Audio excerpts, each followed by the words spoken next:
The conference room felt smaller than usual that Tuesday morning. My manager, Randall Croft, sat across from me with his leather portfolio unopened, fingers drumming against the mahogany table. Human Resources Director Beverly Mercer occupied the chair to his right, her expression professionally blank. The third person in the room was someone I had never seen before. A kid, maybe 23, wearing an ill-fitting suit and a confident smirk that had not yet been earned. "Edward, we are making some organizational changes," Randall began, not quite meeting my eyes. "We have decided to take the infrastructure division in a different direction." 9 years. I had given this company 9 years of 60-hour weeks, midnight emergency calls, and solutions nobody else could architect. I had built their entire server infrastructure from the ground up, and now apparently they were going in a different direction. What kind of direction? I kept my voice level. "We are bringing in fresh perspectives, new energy." Randall gestured toward the smirking kid. "This is Julian Croft. He will be assuming your responsibilities effective immediately." Croft. The same last name was not even a coincidence they tried to hide. That is when I understood. This was not about performance. This was not about restructuring. This was about nepotism in its purest, most shameless form. My name is Edward Vance, and until that morning, I was the senior infrastructure architect at Zenith Systems, a mid-sized tech company in Boston. My title barely scratched the surface of what I actually did. I designed, implemented, and maintained every critical system that kept the company running. I was not born into privilege or handed opportunities on a silver platter. My parents immigrated from a small town, worked 2 jobs each, and taught me that respect is earned through competence and integrity. They showed me what it meant to work hard while never losing sight of your humanity. That upbringing gave me something more valuable than any Ivy League education: the ability to see people for who they really are, not just their titles or their last names. I looked at Julian Croft, this kid who probably could not configure a basic firewall, and then back at Randall. "I understand," I said calmly. "When do you need me to transition my responsibilities?" Randall blinked, clearly surprised by my lack of resistance. "End of day, we will need all your access credentials, documentation, and keys." "Of course." I stood up, smoothed my blazer. "Thank you for the opportunity." The confusion on Randall's face was almost worth it. Almost. I walked back to my office, soon to be Julian's office, and sat down at my desk for the last time. My hands were not shaking. My mind was crystal clear because Randall had made one catastrophic miscalculation: the server licensing system that ran Zenith Systems' entire operation. The proprietary architecture that processed millions in transactions daily. The infrastructure that Randall thought he was handing over to his incompetent nephew. It was mine, legally, completely, indisputably mine. 5 years ago, when Zenith was struggling with scalability issues, I had developed a custom licensing solution on my own time using my own resources. I had implemented it into their systems, made their growth possible, and never asked for anything beyond my salary. The intellectual property agreement I had signed covered work created within the scope of employment using company resources. This did not qualify. My patent attorney had confirmed it 3 times. I had never planned to do anything with this leverage. I was not motivated by greed or revenge fantasies. I had been content being the person who kept the lights on, who solved the unsolvable problems, who showed up when others could not. But Randall had changed the equation. I spent the next 6 hours creating the most comprehensive transition documentation of my career. Every system, every process, every password and protocol. Everything except one small detail: the fact that the licensing server would stop authenticating in exactly 14 days when my personal renewal period expired. At 5 o'clock, I boxed up my personal items: my university coffee mug, the photo of my parents at my graduation, the small succulent plant that had somehow survived 3 years of my neglect. Julian appeared in the doorway, hands in his pockets, that same smirk plastered across his face. "So, you are the genius I am replacing," he said. "Uncle Randall says you built some pretty complex stuff." "The documentation is on the shared drive," I replied, not looking up. "Everything you need should be there." "Cool, cool. I mean, how complicated can it be, right? Servers are basically just computers." I smiled. Actually smiled. "You are absolutely right. I am sure you will do great." I handed my badge and keys to Beverly at the security desk. She at least had the decency to look uncomfortable. I am sorry, Edward.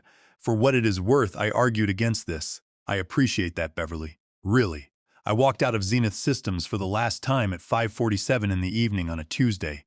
The Boston air was crisp, autumn just beginning to assert itself. I felt lighter than I had in years. I knew that the gears of my quiet departure were already turning, and the silence of my compliance would soon be replaced by the loudest lesson Randall Croft had ever learned. The next morning, I called Timothy Sinclair, the chief executive officer of Nexus Solutions, Zenith's biggest competitor. We had met at a technology conference 2 years earlier and maintained a professional relationship since. Timothy was everything Randall was not: brilliant, ethical, and genuinely interested in innovation over internal politics. Edward Vance. Timothy's warm voice came through the phone. To what do I owe the pleasure? I have a proposition that might interest you, I said. Are you familiar with Zenith Systems' infrastructure capabilities? Intimately, he replied. They have been eating our lunch in scalability for the past 3 years. Their transaction processing speeds are untouchable in our market segment. How would you like to own the technology that makes that speed possible? The pause on the other end lasted exactly 3 seconds. I am listening, Timothy said. We met that afternoon at a quiet coffee shop in Cambridge, neutral territory. The cafe was warm, smelling of roasted espresso beans and fresh pastries. We sat in a corner booth near the window, watching the autumn leaves blow across the brick sidewalk. I brought my patent documentation, architectural diagrams, and most importantly, the licensing agreements that proved my sole ownership of the software. Timothy reviewed everything with the intense focus of a man who had built his company from a small startup to a $100 million enterprise. His lead legal counsel, Diana Albright, sat beside him making notes on her tablet. This is completely legitimate, Diana finally said, looking up from her screen.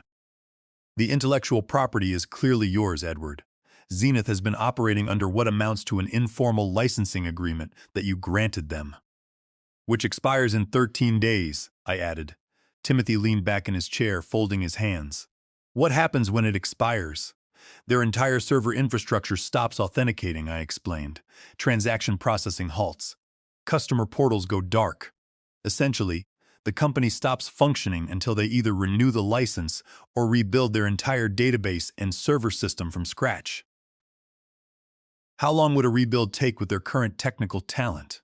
Timothy asked. Assuming they even understand what needs to be rebuilt, and they do not, it would take 18 months minimum, more likely 2 years. Timothy whistled softly. And what is your reason for offering this proprietary license to us? Because yesterday, Zenith Systems fired me to make room for the manager's nephew, I said. A kid fresh out of college with no relevant experience and a sense of entitlement that fills a room. Nepotism. Timothy's expression hardened. I have built Nexus Solutions on merit alone. Every single person in my company earned their position. I know, Timothy. That is why I am here. What is your number? I had spent the previous evening running detailed financial calculations and market models on my personal computer. The strategic value to Nexus Solutions was not just the proprietary licensing technology itself, but the immediate market devastation of Zenith Systems, their primary competitor. Zenith Systems would collapse without this infrastructure. Their clients would need a new vendor immediately. Nexus Solutions, armed with the superior technology, would be the obvious and only choice. $450 million, I said. $200 million up front, and the remaining $250 million based on performance milestones over the next 3 years. Diana's eyes widened slightly, but Timothy's expression did not change. That is a substantial sum, he noted. The market analysis supports it, I replied. Zenith processes approximately $2 billion in transactions annually. When their system fails, conservatively 70% of that business becomes available. Nexus, equipped with this technology, captures the majority. We are talking about $1 billion in new annual revenue within 18 months. You have done your homework, Timothy said. I have had 9 years to understand exactly how valuable this technology is. Timothy extended his hand. I will need a week for due diligence and board approval. You have 13 days before this becomes much more complicated. I would recommend moving quickly. We shook hands. The next 6 days were a blur of legal reviews, technical audits, and contract negotiations. Diana Albright was thorough, as any good attorney should be. She verified every aspect of my ownership claims, interviewed my patent attorney, and reviewed the original development documentation. Nexus Solutions' technical team, led by their chief technology officer, Owen Kingsley, examined the architecture. Owen was a brilliant engineer, someone I had respected from afar for years. Watching him work through my code, seeing the moment he understood the elegance of the solution, was more satisfying than any performance review Randall Croft had ever given me. "This is exceptional work," Owen said during our technical review. "The load balancing alone is years ahead of the industry standard." "How did you develop this?" "Nights and weekends, over about 14 months, I explained. I was solving a specific scalability problem Zenith was facing. The elegant solution required rethinking how server licensing could function at the architectural level. "And they let you retain ownership?" Owen asked. "They never asked who owned it," I replied. "They just assumed because it was running on their infrastructure, it belonged to them." Owen shook his head in disbelief. "Their loss is definitely our gain." On day 7, Timothy Sinclair called me into Nexus Solutions' executive conference room.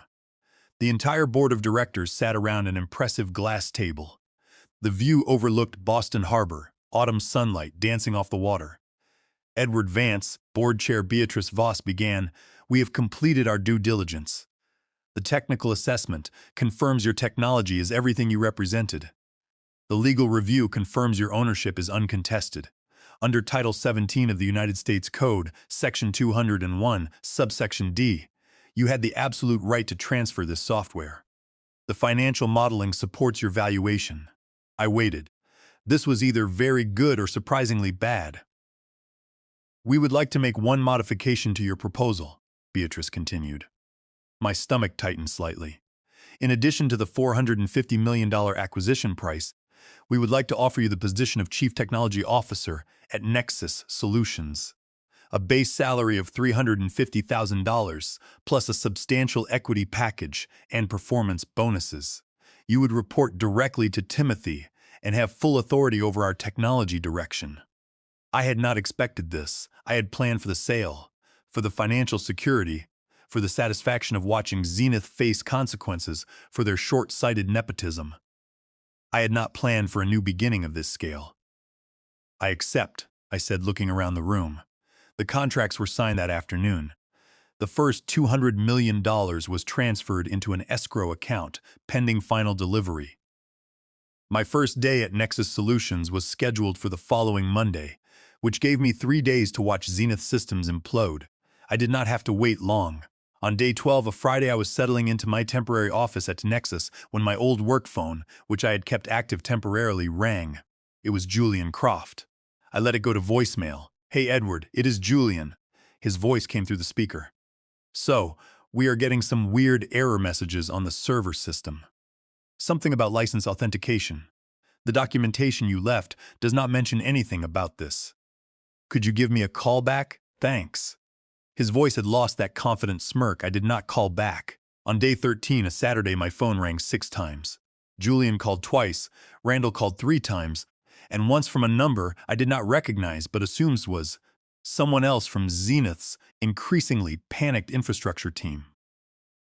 I spent the day at my parents' house in Brookline, helping my father repair the fence in their backyard. Honest physical work under the autumn sun. My mother made pasta from scratch, using the recipe she learned in her youth. We did not talk about Zenith or Nexus Solutions or $450 million.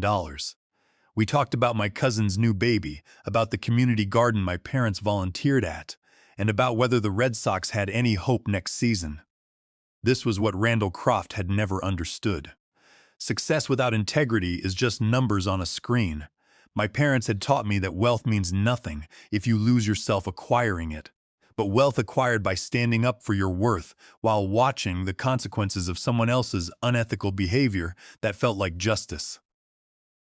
On day 14, a Sunday, the calls became more frequent and desperate. Randall left a voicemail at 9 o'clock in the morning. "Edward, we need to talk about the server licensing system. There seems to be a critical issue that needs your immediate attention. Please call me back regardless of our previous organizational changes. Organizational changes. He still could not bring himself to say firing you to install my incompetent nephew. At 2 o'clock in the afternoon, Beverly Mercer called.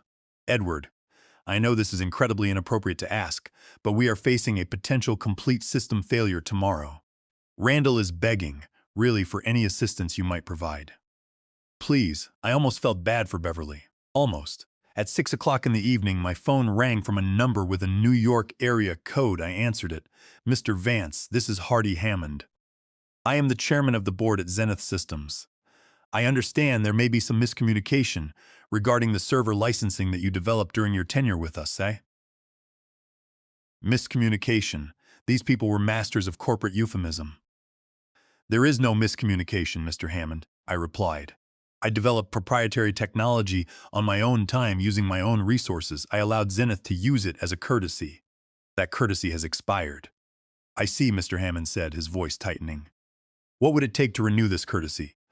That is no longer possible, I said. The technology has been acquired by another party. The transfer is already complete. The silence on the other end stretched long enough that I checked if the call had dropped. Another party? Hardy Hammond finally said. Would you be able to disclose which party? You will find out tomorrow morning when your systems fail and your clients start looking for alternative vendors, I said. I would recommend having a communication strategy prepared. I hung up the phone. That Sunday evening, I met Timothy Sinclair and Owen Kingsley at a quiet restaurant in the Seaport District. The dining room was crowded, filled with the hum of laughter and the clinking of glasses, but our corner table was relatively private.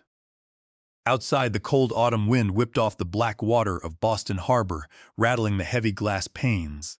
The seafood restaurant was renowned for its fresh catch, and the aroma of roasted fish and melted butter filled the room.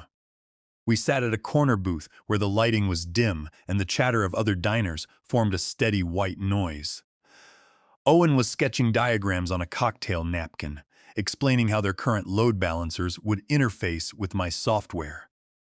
The sheer size of their server cluster was 3 times larger than anything I had worked with at Zenith Systems, and the technical potential was thrilling. Timothy Sinclair ordered a bottle of wine, pouring us each a glass to mark the occasion. He looked relaxed, yet there was a sharp strategic intensity in his posture. He knew that by tomorrow evening, the balance of power in our industry would shift permanently. We ordered oysters and steaks, but our minds were entirely focused on the impending storm. Tomorrow, the technology would officially transfer to Nexus Solutions' infrastructure. Tomorrow, Zenith Systems would discover exactly how much they had taken for granted. How are you feeling, Edward? Timothy asked over appetizers, his eyes searching my face. Honestly calm, I replied, taking a slow sip of water. I did not want this outcome. I would have happily stayed at Zenith doing good work, solving problems, and helping them grow. Randall made a choice based on personal preference and nepotism over professional merit. Now he gets to experience the natural consequences of that choice. Owen raised his glass, a knowing smile playing on his lips. To consequences and to new beginnings, he said. We toasted, the sound of our glasses sharp and clear against the background noise. Monday morning is going to be chaotic, Timothy said, leaning forward. Zenith's clients will panic when their operations halt. We need to be ready with technical migration solutions, customer support capacity, and clear messaging. I have already drafted the technical migration protocols, I said, opening my leather portfolio to present the schematics. Any Zenith client can be onboarded to our system within 72 hours. We will need to staff up customer support and sales to handle the volume, but the infrastructure can handle it. The migration script executes a secure database backup, translates the schema in real time, and points the client's client-side APIs to our cloud servers without losing a single transaction. You built this migration plan over the weekend? Owen looked impressed, scanning the flowcharts I had drawn. I have had 9 years to think about how this technology could scale, I explained. I just never had the resources at Zenith to implement it properly. Timothy smiled. You have the resources now, Edward. Monday morning, 6 o'clock. I was already at Nexus Solutions when the first reports came through. Zenith Systems' entire infrastructure had gone dark at 12 o'clock and 1 minute in the morning when the licensing authentication finally expired. Their customer service lines were overwhelmed within an hour. Transaction processing had completely halted. Client companies could not access their portals, could not process orders, and could not retrieve critical data. By 8 o'clock in the morning, major trade publications and technical blogs were reporting the massive outage, speculating on potential cyber attacks, hardware failures, or database corruption at Zenith Systems. By 9 o'clock, Zenith stock had dropped 12%. By noon, it was down 34%. Julian Croft called my old number 11 times before apparently giving up. Randall called once and left no message. Hardy Hammond's office released a public statement at 2 o'clock in the afternoon, attributing the outage to unforeseen technical difficulties and promising restoration within days. Days. They truly had no idea what kind of disaster was heading their way. They did not understand that the code was compiled with proprietary encryption that they could not bypass. Nexus Solutions' sales team began receiving calls around 10 o'clock in the morning. Zenith clients were looking for immediate alternatives. By the end of the day, we had 47 companies requesting emergency migrations. I worked alongside Owen's team in the command center, personally overseeing the first wave of transitions. We spent the entire night monitoring the complex data streams and database logs, ensuring the real-time translation script executed flawlessly without a single transaction error. These were businesses in crisis, their operations crippled through no fault of their own. They deserved better than to be casualties of Randall Croft's nepotism and incompetence. By Thursday of that week, Nexus Solutions had successfully onboarded 93 former Zenith clients. Our revenue projections for the quarter had been exceeded in just 4 days. Zenith Systems released another statement on Friday, announcing they were rebuilding their infrastructure with enhanced security. The timeline they provided was 18 months. I had been generous in my initial estimate of 2 years, apparently. Their stock continued to fall. Client contracts were being terminated en masse. Industry analysts were writing obituaries for what had been, just a week earlier, a successful mid-sized tech company. I felt no joy in their ruin. Zenith had employed hundreds of good people who showed up, did their jobs, and did not deserve to suffer because their manager valued family connections over competence. But I also had not created this situation. Randall Croft had. He was the one who decided that family ties outweighed fiduciary duty, and now the entire organization was paying the price for his arrogance. Beverly Mercer reached out to me via a professional social network the following week. "I wanted you to know I have resigned from Zenith Systems," she wrote. "I could not continue working somewhere that operates like this. I should have fought harder against your termination, and I am sorry I did not." I appreciated her message.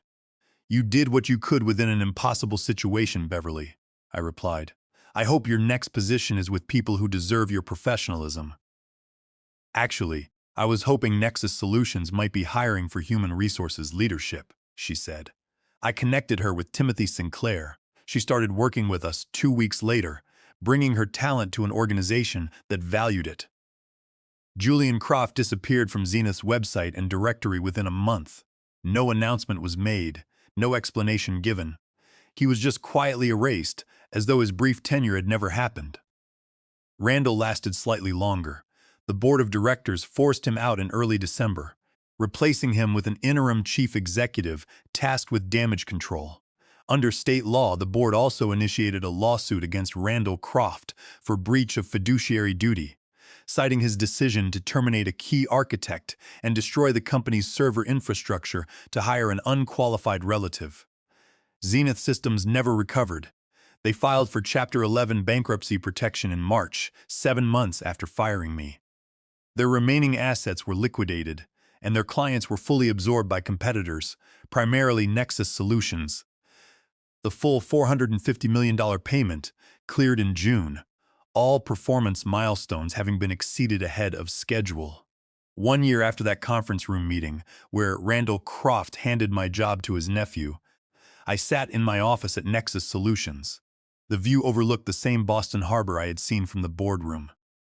Chief Technology Officer, leader of an infrastructure team that had grown from 40 people to over 200, architect of a platform now processing over $3 billion in annual transactions.